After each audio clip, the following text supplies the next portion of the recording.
The next thing that worship leaders must be is confident. Now, this is a hard one because the reality is that oftentimes, a friend of mine talked about it, is confidence is misconstrued or misappropriated as arrogance and sometimes pride. But let me ask you this. If you're a pastor and you called a person to come lead worship at your church, and that person said to you, I've never played guitar, I've never sung, I don't know what a chord chart is, and I definitely don't listen to music. My guess is that you wouldn't have much confidence in their ability to lead worship. But if somebody walked into your office and said to you, I've been playing guitar for 10 years, I've been leading music on stage, gave my life to Christ in this church, and I've been baptized, and I have been here every Sunday for the last 6 months, I would love to come and lead worship for your church one Sunday a month. I imagine you'd have a little bit more confidence in that person. Yes, confidence can come off as arrogance, but oftentimes that feeling that we get of arrogance from somebody who's confident is a lack of understanding on our part of how hard this person has worked to gain the level of confidence they have in their skill set. I went to school for music for 8 years. I have been playing music since I was 8 years old. I started on piano, sang in choir for almost 12 years. And then after that, I was playing guitar and so many other instruments, including cello, ukulele, and so many more over the course of my life. That's a lot of time to devote to instruments, to music. Now, am I 100% confident on every single thing that I've done in my life? No. However, I am confident in my ability to accomplish something when it comes to music. I have no doubt in my ability to accomplish something in music.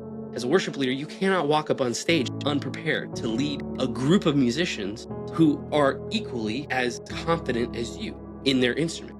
You need to be able to walk up on stage and confidently tell your electric guitar player, hey, I don't need you to lead out on this part, but I do on this part.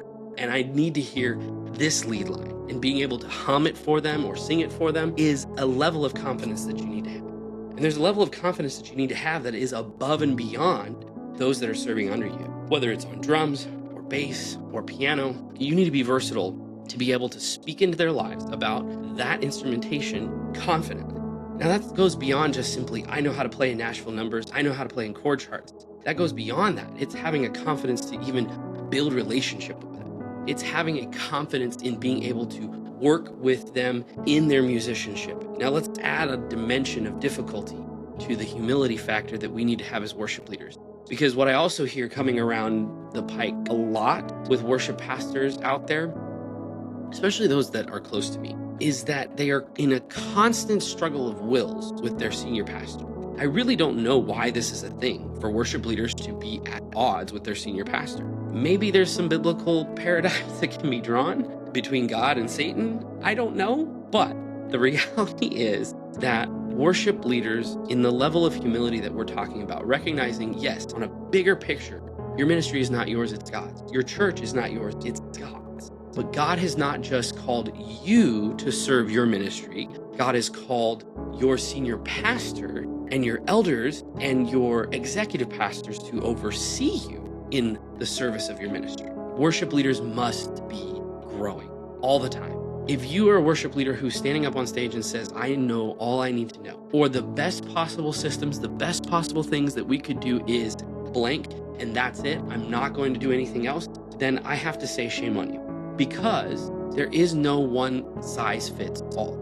That's part of why in this series that I'm going to be talking about what worship leaders must do, I'm actually going to talk about what they should not do as well. Because at the end of the day, we should always be growing. One of the things that I as a worship leader have confidently realized about myself is that I need to grow in my ability to speak and lead spiritually from the stage beyond just picking up my instrument and playing.